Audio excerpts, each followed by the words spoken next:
Čau, dneska vás vítáme u našeho 5. podcastu. Se mnou je tady opět Jiras. Čau. A Kosty. Dnešní témata je jich víc než obvykle. Liverpool a jeho forma, pohárová Evropa, Premier League, La Liga, forma Sparty a pak jsem si pro Jirase připravil kvíz na konec. Já si myslím, že se rovnou můžeme přesunout k té formě Liverpoolu. Pamatuje si, že v minulém díle už jsme zase mluvili o tom, že si myslíme, že jsme se z toho dostali, jak porazili Real a porazili Aston Villa, myslím.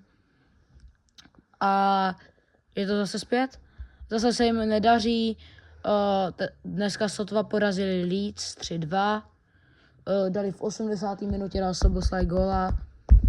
Nevím, jaký to byl ten průběh toho, ale Liverpool je na tom opravdu jako strašně. V tabulce nejsou snad ani na postupových příčkách do Ligy mistrů. A jak už jsme si většina z nás možná mysleli, že už jsou z toho venku, tak zřejmě ne. Aktuálně jsou 8, což jim ani nezaručuje pohárovou Evropu. Jsou až například za týmama jako je Everton, Aston Villa, Sunderland, Crystal Palace. A myslím si, že tohle je jako ostuda za to, že utratili přes 500 milionů euro. Ale, co zase musí říct, je to extrémně nasekaný. Jim vlastně stačí 1 výhra a najednou budou 5., 4. teda. Takže je to hodně vyrovnaná ta liga letos. A další věc je, že jejich nejlepší střelec je celkově až 10. To jenom dokazuje to, jak jsou úplně mimo formu. Je to etikité teda, ale očekávalo se, že prostě Izák, etikité, to budou úplně válcovat, budou prostě něco jako je teď Haaland, nebo něco aspoň okolo toho, co bude Haaland. Ale ne, prostě vůbec se Liverpoolu nedaří a nakonec to teda, omlouvám se, nakonec to skončilo 3-3, protože v 96. minutě ještě dostali gól od Leeds, takže další jako ostuda, i když Leeds se poslední dobou daří, remízovali s najetým Arsenálem, ale stejně za mě prostě Sunderland je tým, který utratil 500 milionů eur, přes 500 milionů eur vyhrát. Je to tak, Liverpool dnes vůbec nebyl dobrý. Vypadá, že Alisson, Konaté, Kerkez, i ten opět za Wirtz nezahráli nic dobrýho a ta jejich forma je úplně otřesná, jak to říkal Jiras. Jako prohrát s Nottinghamem doma 3-0, to prostě takový tým, který chce vyhrát Ligu mistrů, má na to tým, nemůže prostě ztrácet. 3-0 v FA Cupu prostě zase z Crystal Palace. Ale prostě mezi tím je prostě výhra z Real Madrid, takže prostě ten tým má kvalitu, ale prostě nepřesouvá to prostě do takových zápasů, kde by to zrovna byla potřeba, ale v Lize mistrů jako prohra 4-1 proti PSV jsou až 13., což prostě na to, jak byly minulou sezónu považováni jedno z aspirantů na titul, tak prostě vůbec se jim nedaří a prohrát 3-1 s týmem, který prostě na tom není dobře vůbec, tak nemyslím si, že to je dobrý.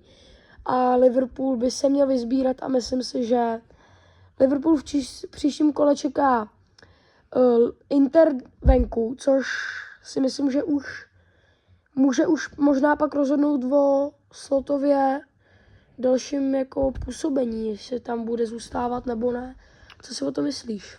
Já s tou jako naprosto souhlasím, i když na druhou stranu možná bych to ani nedával za chybu Slotovi, protože si myslím, že Slot je jako kvalitní trenér, ale prostě ty hráči byli jako špatně vybraní ty nákupy, si myslím. Prostě je vidět, že mají extrémní problém s obranou, protože dostat 3 góly od Nottinghamu Forest, 4 góly od PSV je prostě ostuda. Ano, Van Dijk a Konaté byli jako výborný minulou sezónu, ale teď tam místo nich není náhrada, protože Leony se zranil do konce sezóny, si myslím, takže oni vlastně nemají, kromě Gomeze, tam nemají jako náhradu. Takže si myslím, že tohle je jako fakt průšvih v té obraně a že bylo zbytečné kupovat 2 100 milionový hroťáky, místo toho, kdyby koupili radši toho Guehiho, ještě ušetřili, nevím, mohli by koupit za 50 milionů, 60, ušetřili by 40 milionů. A jako bavíme se tady úplně jinak třeba.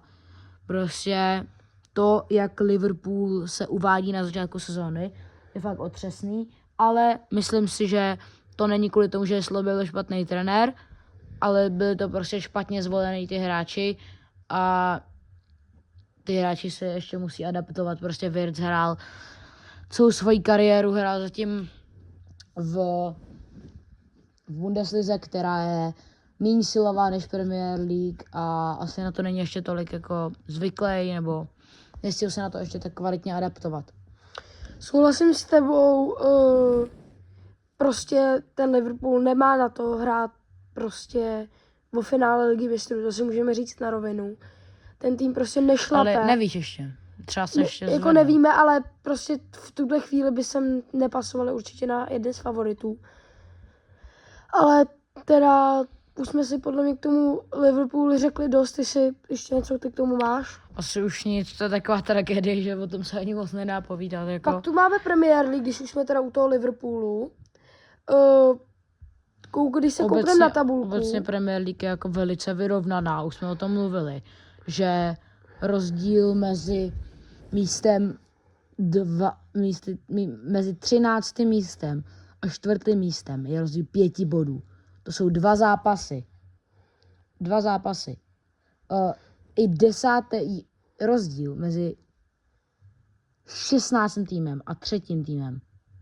To je rozdíl 9 bodů. To je na takhle moc, to je na 12 míst. Strašně málo. Je to jako vyrovnaný zatím.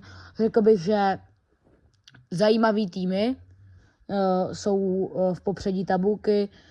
Sunderland, Crystal Palace, samozřejmě Crystal Palace není úplně překvapení k tomu, jak jsem zase začalo dařit, ale jako Sunderland, když se mluvilo jako o velkých outsiderech a nakonec zatím to se překvapují, mají mladý, nadějný tým. Co si o tom myslíš?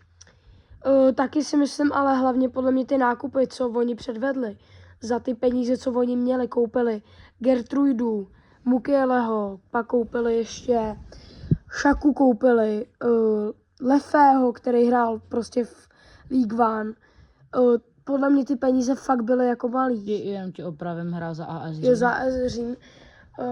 Ty peníze byly jako fakt, si myslím, že musí ten tým, myslím, že zase takový překvapení to není, ale určitě to překvapení je, ale co podle mě za ty peníze dokázal vybudovat, tak si myslím, že ten tým může v pohodě hrát top 10, si myslím, v posledních 5 letech. A teda Sunderland, tak to je jako jeden z mých oblíbenějších týmů v Prem, tak jsem si myslel, že budou úplně na sestup, ale... A ještě já se vrátím k tomu Liverpoolu. Víc než nejlepší střelec Liverpoolu, respektive Etikite, má víc gólů. Má i Bruno Guimaraes, nebo víc kanadských bodů. Bruno Guimaraes jako defenzivní záložník má 5 gólů a 2 asistence. A Etikite jako nejlepší střelec má 5 gólů a 1 asistenci. Když už jsme u těch střelců, samozřejmě vévodí Haaland, prostě to je o 4 góly, ale potom tady docela překvapení bych řekl Igor Thiago, 24letý hrotový útočník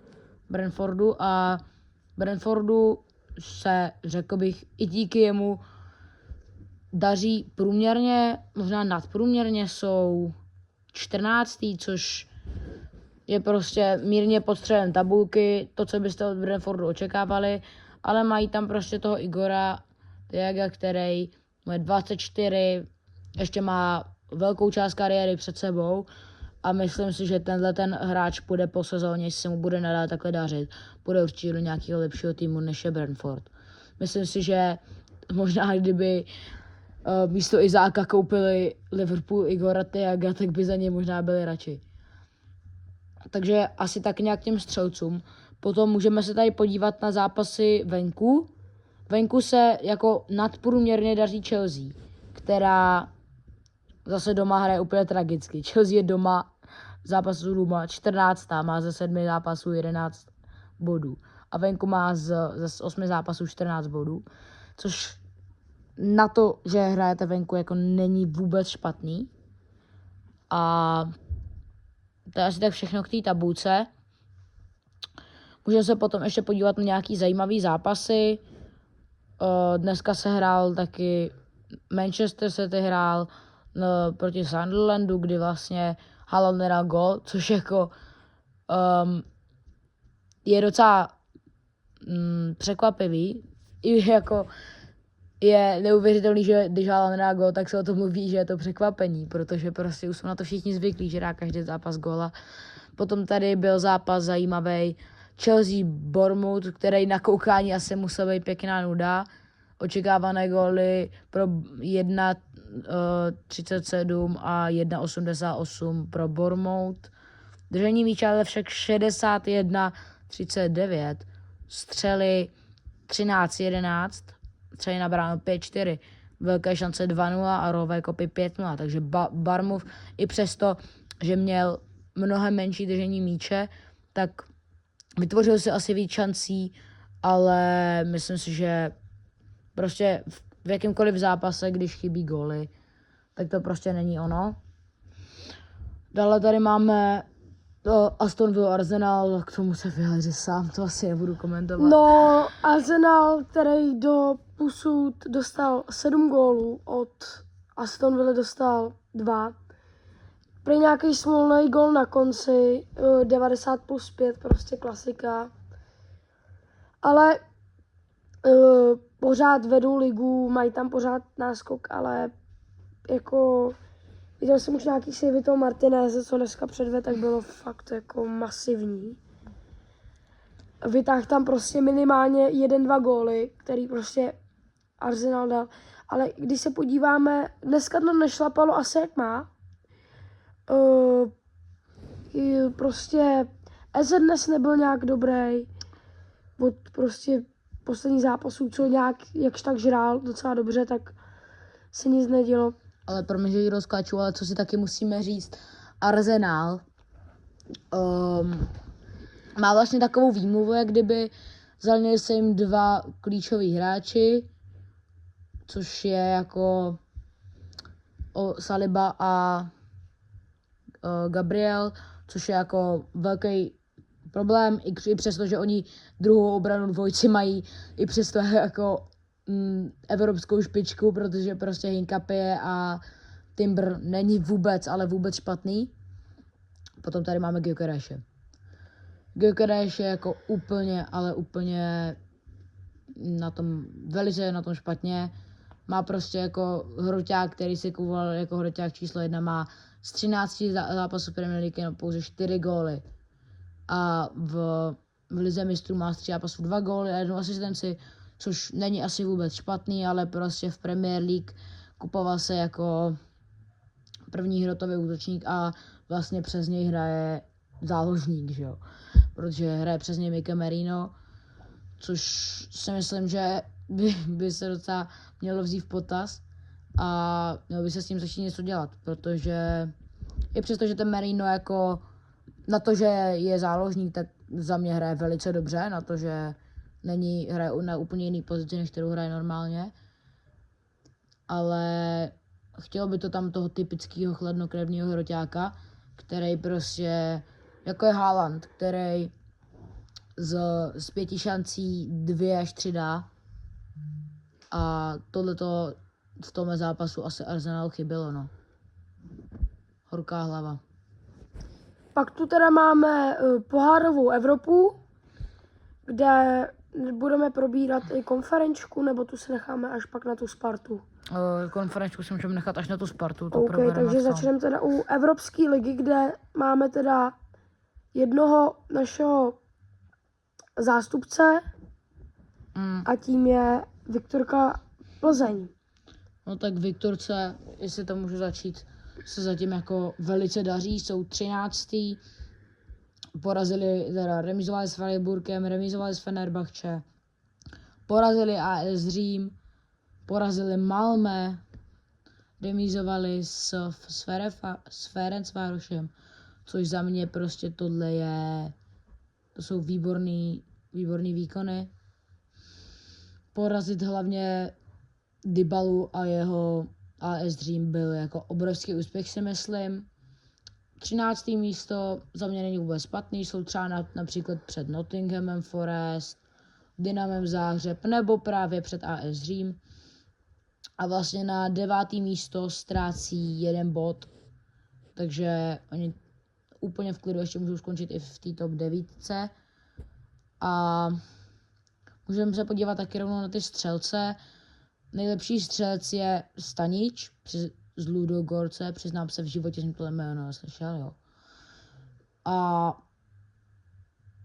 potom je tady Tolisso z Lyonu, Iga Mahe z Lille, taky neznám. A kdo vlastně vévodí lize je Lyon, kde máme taky 2 české zástupce a 1 Slováka. Konkrétně je to teda Greif, Karabec a Schulz.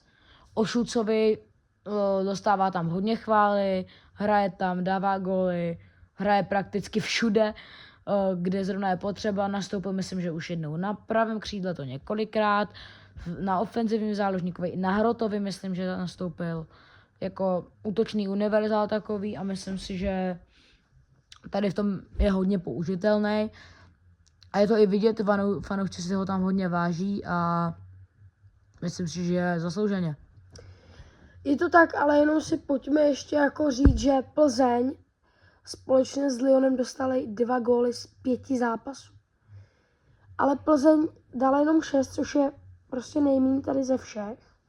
Až teda na Maccabi Tel Aviv, který má 1 gól po 5 zápasech. Ale tak to je úplně něco jiného. Ale Plzni prostě to je ta jejich hra, nepotřebují jí dávat góly, obranu mají a nějaký prostě útok dobrý.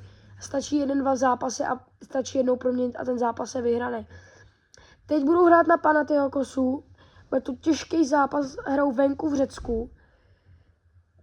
Panathinaikos vede určitě podle mě ligu. Aha, tak Panathinaikos je až 6. tak teda nevede ligu, ale stejně ten bude strašně těžký na stadionu a ten prostě 75 000 kapacita. Něco vyhrát, je to i jako podle sázkových kurzů 1,86 na Panathinaikos a 4,09 na Viktorku Plzeň, což je teda velký rozdíl a Plzeň se snad něco zase předvede a myslím si, že Plzeň by to mohla dotáhnout i klidně do čtvrtfinále a mohla by se třeba zrovna potkat s Lyonem, to by bylo dobrý. A Zajímavý. Bylo by to takovej vzpomínky pro Schulze a možná i pro Karabce, který si tam zahrál proti ním určitě. Asi se můžeme přesunout k té lize mistrů, si myslím.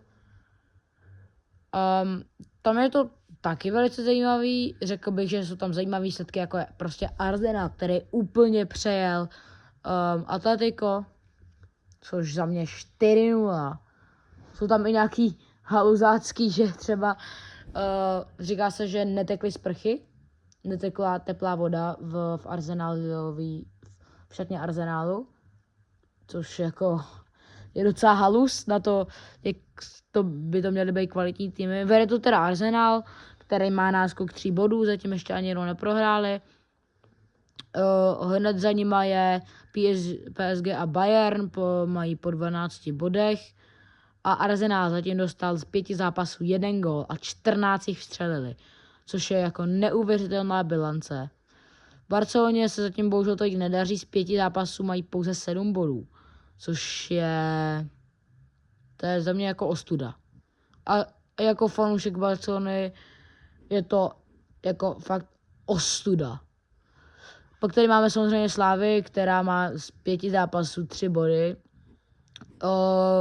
Jako z pohledu Slávy je za mě extrémní škoda, že jsme dostali ty 2 góly s tím bodem Glim, ten jeden byl blbej odraz, pak náhodně se v podstatě ukopil Berg a dal góla o břevno z vole, prostě jako nádherný gól, ale řekl bych, že prostě tohle trefíš jednou z 10 pokusů a kdyby jsme to vyhráli, tak máme 5 bodů, jsme jsme 26. místo 31. a vlastně nám stačí jenom v úvozovkách porazit Pafos a remízovat s Tottenhamem. Samozřejmě porazit Pafos za mě nebude až tak náročný. I přesto, že mají víc bodů než Slavie, ale oni mají, to si budeme nalhávat, mají o dost lehčí los. Mají tam Villarreal, Monaco, což samozřejmě Kairat Almaty, což jsou jako kvalitní týmy, o tom jako žádná, ale nejsou to týmy, že dostaneš jako my Barcelonu, Inter Milan a všechny možný dobrý týmy. A myslím, že to bude už hodně těžký ten postup, protože by Slavia musela vyhrát i nad Tottenhamem, i vyhrát nad mě to teď vypadlo to jméno. Pafos. Nad Pafosem, omlouvám se. Je to tak, ještě si jenom pojďme říct, jak jsi říkal, že PSG je druhý. PSG zase Liga mistrů a zase jim to jde prostě v lize. Jsou na druhém místě, co se jim v životě snad nestalo, být po 15 kolech na druhém místě. Podle mě v posledních 15 letech určitě ne. A opět Liga mistrů a oni jsou prostě stejný jak minulý rok. Myslím si, že smolná prohra s Bayernem, kde teda mohli vyhrát, spíš měli vyhrát. Bayerna hrál od konce prvního poločasu v 10 a PSG to prostě nevyužil, ale stejně jsou druhý, takže jim to nějak úplně vadit nemusí, ale takový jako podle mě největší překvapení je zatím teda ten Sporting, který je na 8. místě, ale největší zklamání zatím je teda pro mě asi Juventus, který i minulou sezónu se trápil, ale tenhle rok je to prostě horší ještě a Barcelona taky prostě není to pořád, co chtějí, podle mě. Ještě bych se mohl vyjádřit v té Barceloně.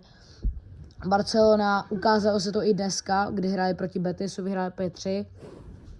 Je extrémně dobrá v útoku. Útok mají úplně jiný. Dát 5 gólů Betisu není jako nic jednoduchého. Když mají svůj den, tak prostě pálí, ale problém je v té obraně, kdy vlastně nemůžete tým jako Barcelona dostat 3 góly od Betisu. To je ostuda, i přesto, že Barceloně se poslední dobou se to zase nějak začalo dařit, i když to byly už mudlaný výsledky. Víme, že Hansi Flick tam byl na tom jednou psychicky úplně zbořený. To mi ho bylo až líto, kdy tam za něm Rafinha musel přijít a zopakovat mu, co řekl na tiskovce, že se zlepší. Ale zatím se to nestalo. Zatím nevidím žádný pokrok v té obraně. Jediný, koho bych vyzdvihnul, je Gerard Maldini. Gerard Martin, který je opravdu za mě překvapení a brání fakt výborně. A nejenom brání, i hraje, ale prostě ta obrana, dělají tam chyby. Jsou tam chyby v té highline, v té offsideové pasti. Zbytečný. Za mě až moc zbytečná dostávat tolik gólů. Jo, je to tak. To už asi teda bude všechno k té pohárové Evropě. A pak teda půjdeme na La Ligu, kde dnes hrála Barcelona, jak už raz říkal. Real hraje až zítra, hraje ze Celtou Vigo, hrajou doma, takže si myslím, že by mohli vyhrát.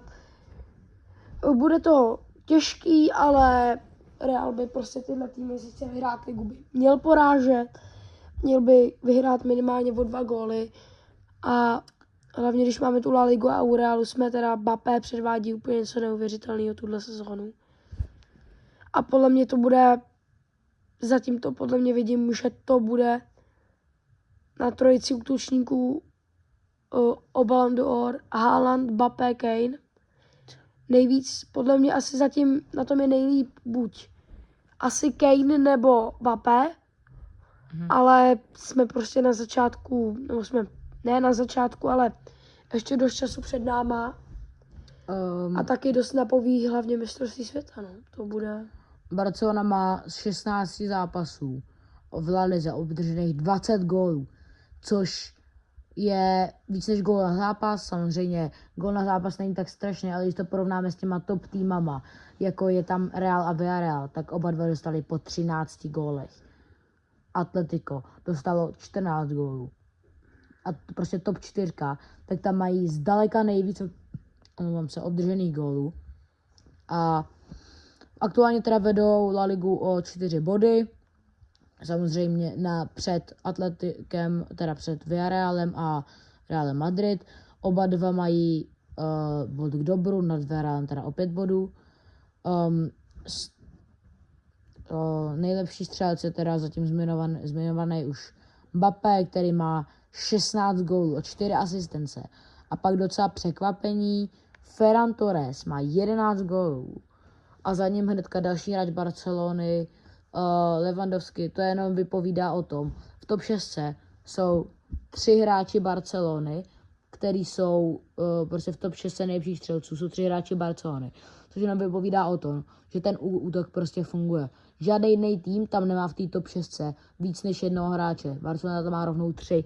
To jenom vypovídá o tom, že ten útok funguje, ale ta obrana bohužel vůbec na to nemá. Je to tak, prostě 20 gólů, hlavně na Barcelonu, je strašně moc známá svýma offsideovýma pastma.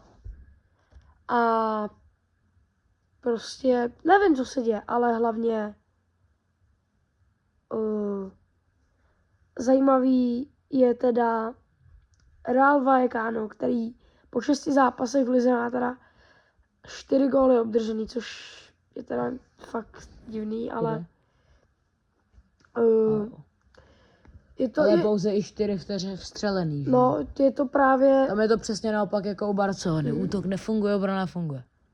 Je to tak, takže ta La Liga tuhle sezónu je vyrovnaná. Vemte si, že i Villarreal se prostě zapojuje do boje o titul, což ten tým, koho tam prostě znáte, který by byl nějaký prostě dobrý hráč, tam prostě je Parejo, který už je tam. Nicolas Pepe. Parejo, který už tam je asi 10 let, jako to je. No, myslím si, že to ještě bude dost zajímavá La Liga, i ta Premier League, na to, že teda 15 zápasů, tak myslím si, že žádná z těchto 2 lig, co jsme teď tady probíráme, není rozhodnutá. Co si o to myslíš ty? Souhlasím.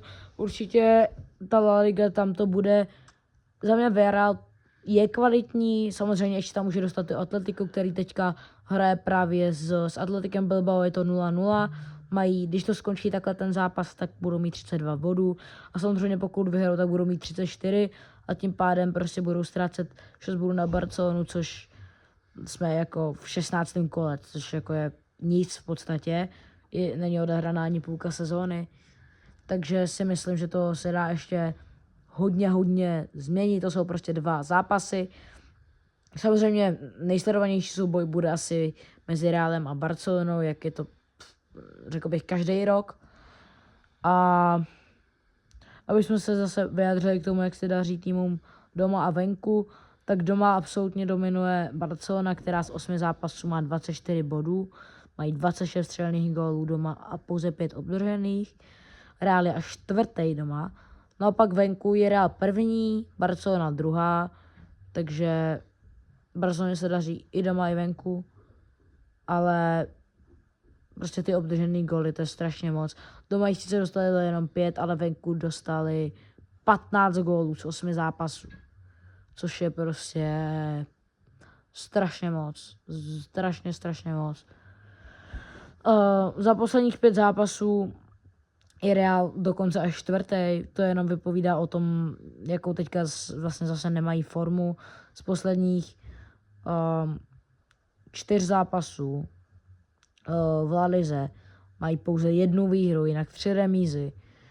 Takže oni jsou až 4., což prostě nemůže se, nebo nemělo by se stávat. Samozřejmě jsou nějaký špatný pasáže, ale prostě 3 zápasy za sebou remízovat, až teďka konečně vyhráli.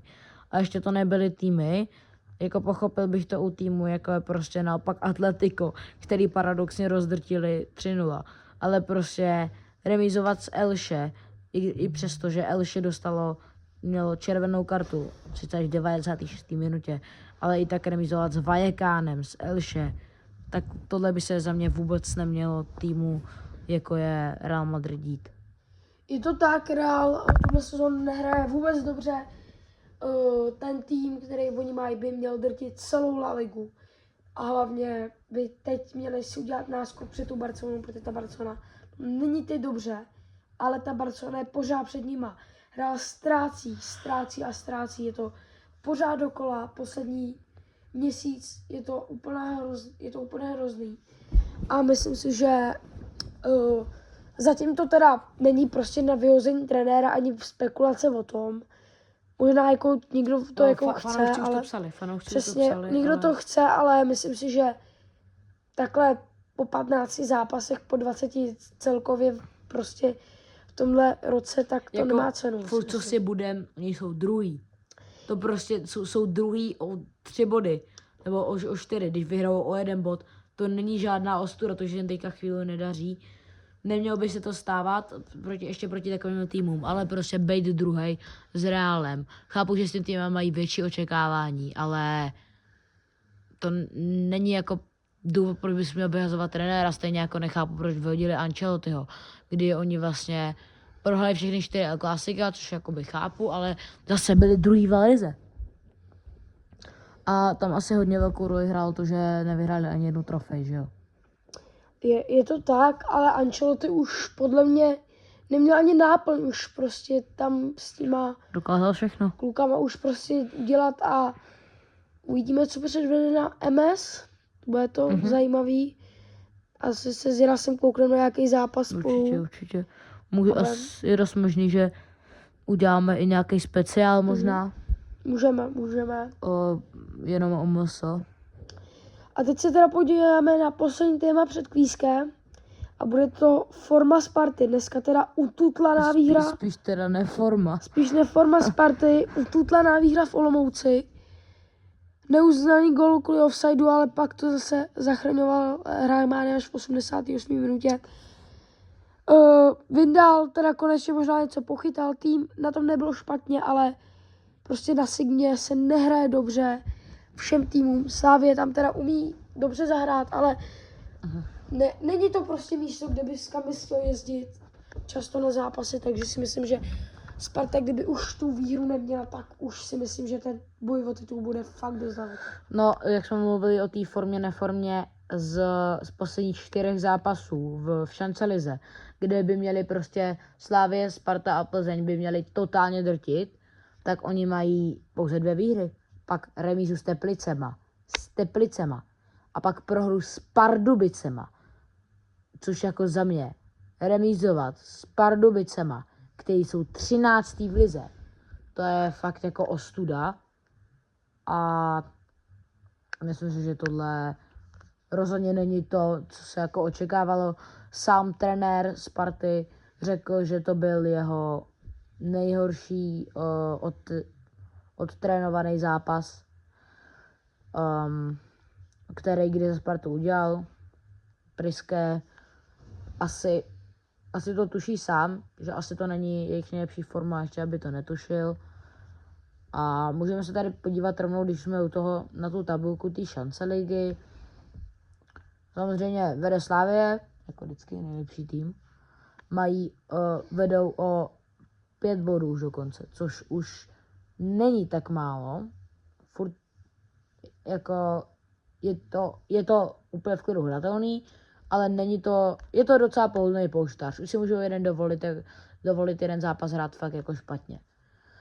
Můžeme se podívat na ty střelce, kde vlastně nejlepší střelec, řekl bych, z prvních 3 střelců, prvních 4, omlouvám se, je jenom jeden hráč ze Slávie nebo ze Sparty nebo z Plzně.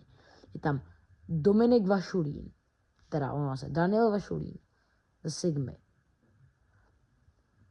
Patrák, Vojtěch Patrák z Pardubic, který má 8 gólů. Nevím vůbec, jako kde se tady vzal. V životě se to jméno neslyšel. A pak Chramosta z Jablonce, který mu je 35 let. Dámy a pánové, 35letý hráč. Má 7 gólů. A je třeba například před Rahmanem, před Chytilem a před takovýhlema hráčema jako. To je fakt jako klobouček tady tomu fotbalovému dědovi. Nechci někoho urazit, ale prostě na fotbal už tohle není úplně věk. Samozřejmě můžeme se tady bavit, že Messi vyhrál mistrovství světa ve 36 letech. Ale být ve 35 letech, dát 7 gólů z 15 zápasů, nebo kolik to má odhraný, podívám se, z 16 zápasů, je fakt jako dobrý výkon, si myslím. A jediný, kdo teda v té top 40 je Chorý, který má 7 gólů taky. Je to tak, ta top 3 vůbec nešlape, ale jak jsme si říkali, ta Plzeň v lize to vůbec s nima nevypadá dobře. Jako není to tragédie, že by byli na 10. místě, ale není to, jde určitě na tom vidět, jak už tam není Schulz, tam není. Ta hra se strašně změnila, jako jsou teda 5., ale prostě to není, co chtěli, jako je před nima i Slovan Liberec s Jabloncem, což takovej tým, prostě, který hraje Evropskou ligu a poráží tam AS Řím, nemůže být prostě na tom tak prostě, ne špatně, ale nemůže prostě takhle ztrácet takhle důležitý části ligy, protože... To je další věc. Jablonec je za mě jako obrovský překvapení. Tady ty chlapci z Jablonce mají podle mě třeba 5nový rozpočet, co má ročně Slavie nebo Sparta. A nebo i Plzeň, i když Plzeň má určitě menší než Slavie a Sparta. Ale nebo třeba 3nový, co má Plzeň, tak jsou před nima. Nevím, vůbec nemám tušení, jako jak se tam dostali. Vím, že už jsem jako dařil od sezóny, ale nemám vůbec jako tucha, čím by to mohlo být. Že vlastně oni z ničeho prakticky, vím, že v historii byli docela slušný, ale prakticky z posledních sezon z ničeho se mohli takhle vyšvihnout. Minulý rok byl Jablonec taky 5., což není vůbec špatný. Já teda jsem vždycky Jablonec vnímal teda jako tým, který je v podstatě na sestup. Ale například v sezóně 2023-2024, což je před 2 rokama, byl Jablonec 12. Takže prostě víme, že to není žádný jako trvalá špička. A řekl bych, že zatím docela překvapení. Co si o tom myslíš?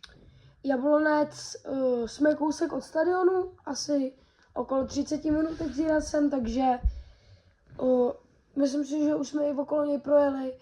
Stadion docela hezký, i ta forma, teda podle mě nikdo nečekal, že budou takhle vysoko. Podle mě ani i oni sami a teď se uvidí, jestli se to udrží třeba jako Nottingham Forest, který prostě minulou sezónu taky prostě byl jeden z favoritů na top 2, top 3, ale nakonec prostě zas ten kádr neustál. Jako. V tom Nottinghamu tam je to těžký taky právě s tím, že mají úplně minimální rozpočet, ale už prakticky nesestoupí. Jablonec už vlastně ví, že nesestoupí, protože s 32 bodama jako nesestoupíš. Můžeme se podívat, kdo s kolika bodama se sestoupil minulý rok. S kolika bodama se sestoupil minulý rok. Víme, že teda hraje... Jako ze 34, no, což... Jako by měli by dát jako 2 body, no. Což se určitě stane a myslím si, že už bychom se teda mohli přesunout na kvíz. Mhm. Mám tu jeden takovej zajímavý kvíz pro tebe. Ano. Mám tady posledních 5 let šance ligy a zkusíš mi vyjmenovat z každého roku nejlepšího střelce top 3 v Česku.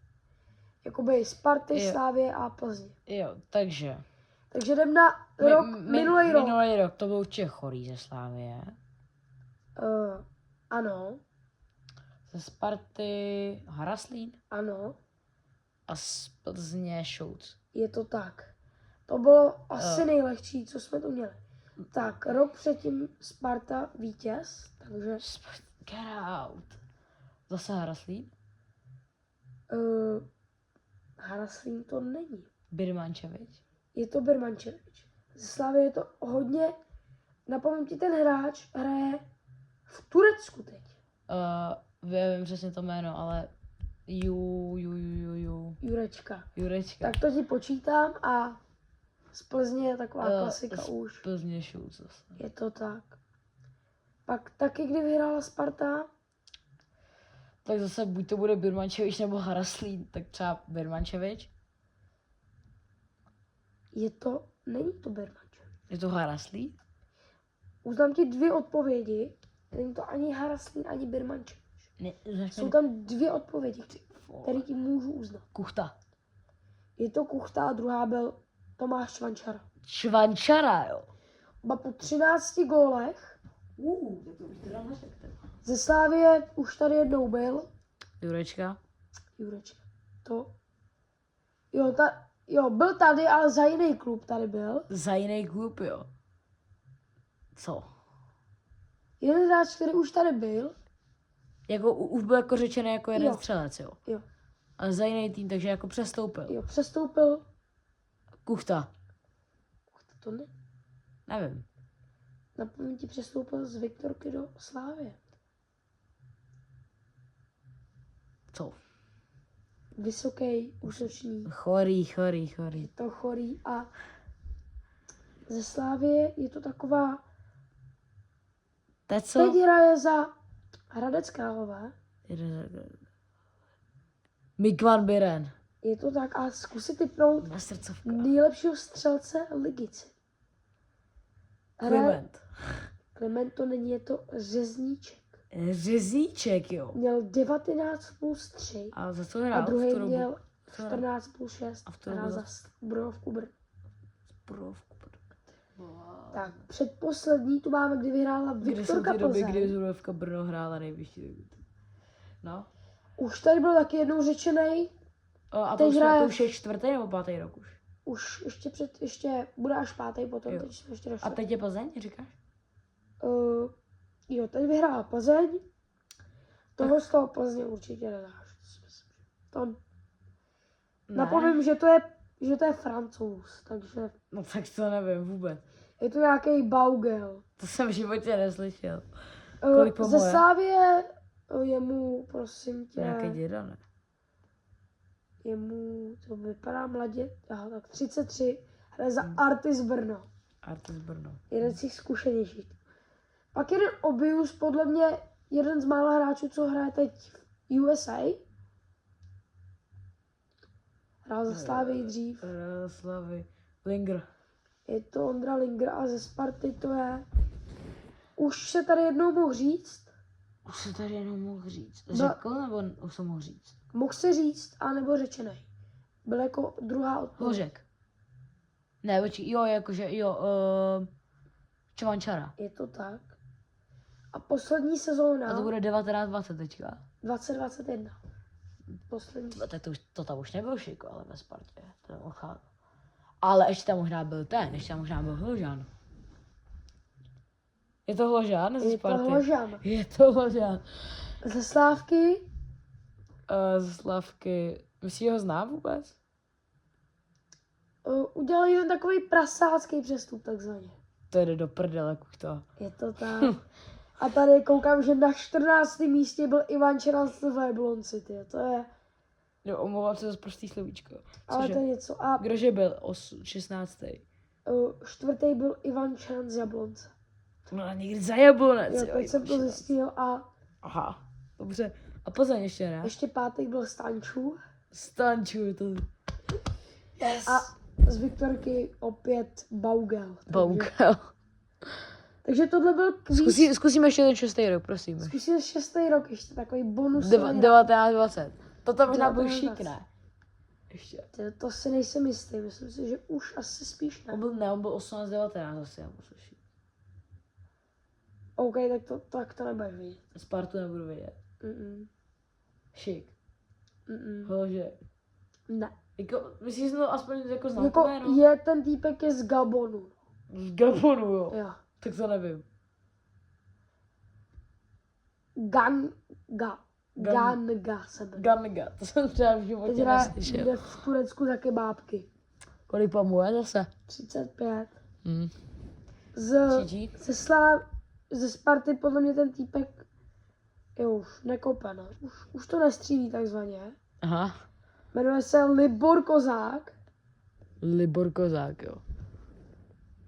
Jo, ten byl taky ze Sparty. Aha. Nic, no. Jeden taky ze zástupců, který hraje v USA, střední záložník. A to je Slávista teď, jo? Nebo... Ne, byl to v té době, to byl Viktorka Plzeň. Hrál tam až do minulého roku, myslím. Vašulín. Ty Vašulín ani nevím. MLS za Cincinnati hraje. Cincinnati. Začíná to, první jeho jméno je Pavel. Pavel B. Berger. Pavel Bucha. Bucha, jo, vím. A poslední ze Slávky, to určitě nedáš nějaký. Tecu. Petar Musa. Petar Musa, to je jaká Hraje země? taky v USA. Chorvatsko. Chorvatsko, nevím, vůbec nevím. Jako to už jdeme hodně do historie. To už teda jsme hodně v historii a myslím si, že 5. podcast už může skončit. Myslím, že jsme asi všechno probrali. Kdybyste nám chtěli nějakou zpětnou vazbu, budeme určitě rádi. Nebo například můžete nám napsat do komentářů, nebo můžete nám říct třeba, co bychom měli probrat příště, třeba nějaký hot takey. A vidíme se příště. Čau. Čau.